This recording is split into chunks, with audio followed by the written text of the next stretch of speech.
Coming up on MCTV this week, CEO and chairman of Caterpillar comes to Monmouth College and students prepare to register for the 4-4. This week starts now.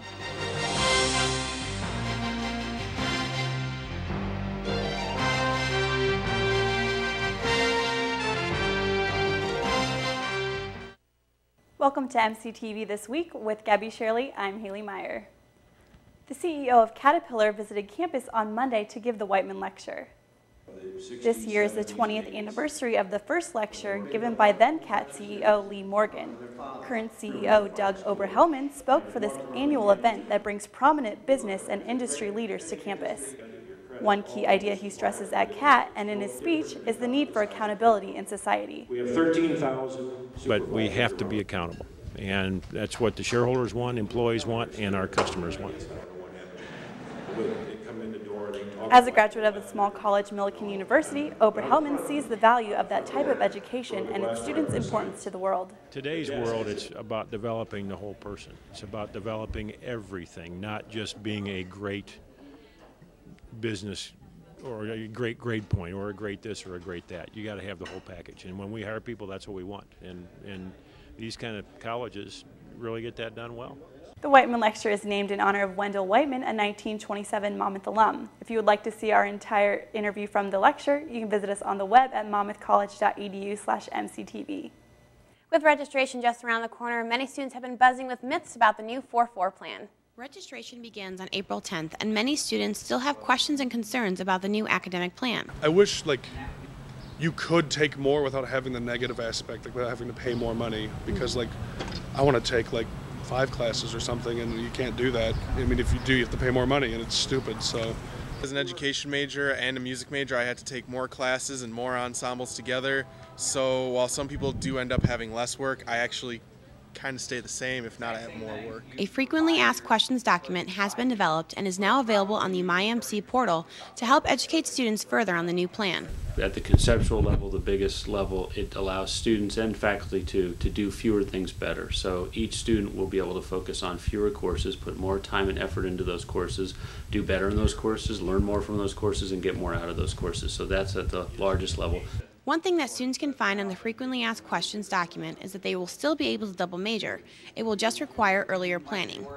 Students will also be able to take on additional courses with the approval from their advisor, and there will be no overload fees applied for next year. And the biggest thing is, go talk to your advisor. All right, we have advisors for a reason. They're ready. The faculty has had several meetings where we've looked at this, so they're ready to go. But students need to go talk to their advisor to get that advice.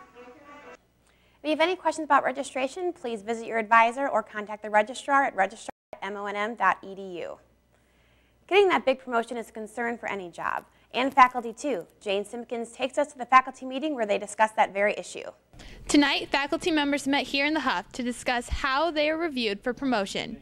Earlier in the year, professors completed a survey regarding the existing criteria of their performance that are reviewed for promotions.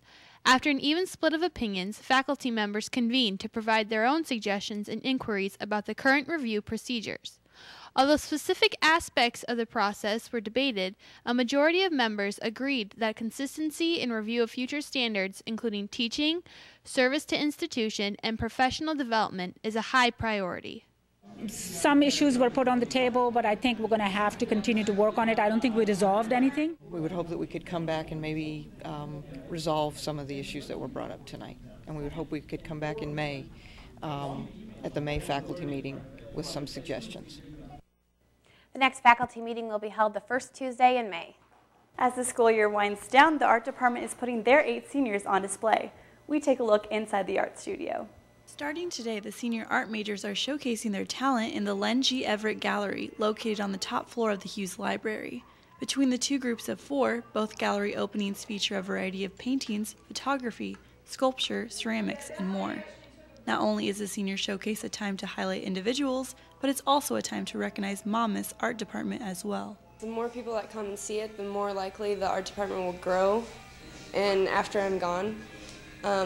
And we want more art students to come and join us because it is fun in here and you do learn a lot and you learn a lot about yourself. So the more people that come and actually acknowledge that art is important, the more that's going to grow in the end. So The senior showcase for the first group is on display now with a reception on April 20th from 3 to 5 p.m. in the Lynn G. Everett Gallery.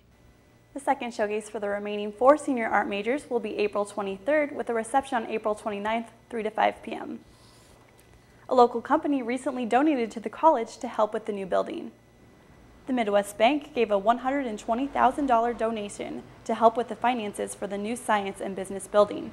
With the structure of the building coming into shape, we asked students what they thought about the progress. I think the progress is really good. Every time I walk by there, they're always doing stuff, so I think it's coming along really well. I think that the community of Monmouth giving back to the school is great because it's helping future students and current students help their education in the future.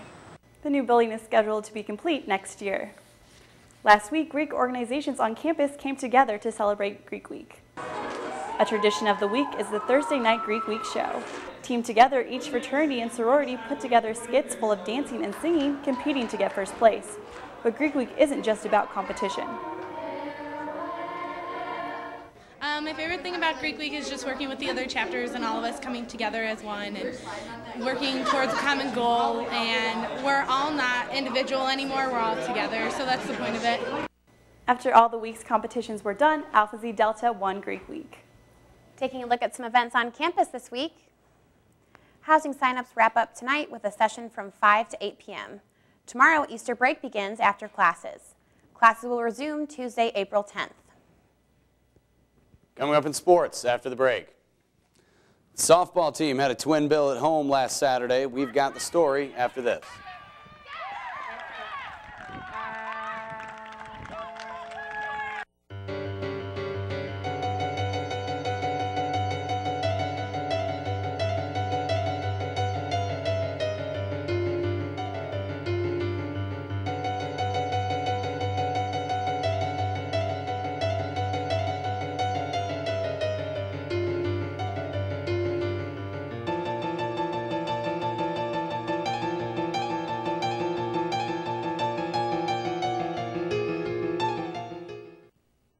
Welcome back. Women's softball team took to the diamond last Saturday for a doubleheader against North Central. In the second game, the Scots got off to a hot start, jumping ahead 7-1 after a Summer Foster home run. However, the Scots started to lose momentum as North Central used a 9-run sixth inning to take the lead. Lauren Bergstresser led the Scots going 3 for 4, but her efforts were not enough as the Cardinals ended up defeating the Scots 10-7. Softball team dropped game 1 as well, falling 7-1.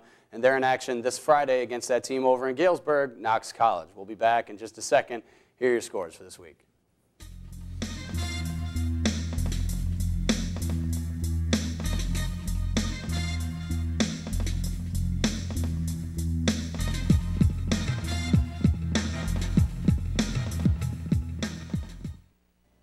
Ever want to know more about the state of Illinois and the history behind the land of Lincoln? A group of students and faculty gathered last Wednesday to hear John Lynn speak on Main Street, Illinois. Lynn has visited over 2,400 towns in Illinois, talking to residents and collecting pictures. According to Lynn, most people have a lot to learn about the small towns around us. Yeah, this is our culture, this is our heritage, this is what a lot of us have never known otherwise than places like Monmouth and Galesburg and the small towns between. And I think it's good for people to know what they've got in their own backyard. And this gives them a look at it without them having to do the traveling. I've done the travel. Lynn's presentation was organized by English lecturer Kevin Roberts for his Illinois literature class. ASAP tried to mess with students' minds last week at After Hours. Christopher Carter is a mentalist who has performed at colleges and corporate venues in the United States. MC students got the chance to see Chris play mind games with them and perform hypnosis. I was really impressed. I was still kind of skeptical, like maybe he could see the words on the card or feel the words on the card, because he had a crazy blindfold with duct tape and Kevlar and kinds of stuff. But then he also made a light bulb light up with someone else's hand, and so my mind was blown. The next After Hours will be April 25th with comedian Pete Lee. And that's MCTV This Week. I'm Ross Donna.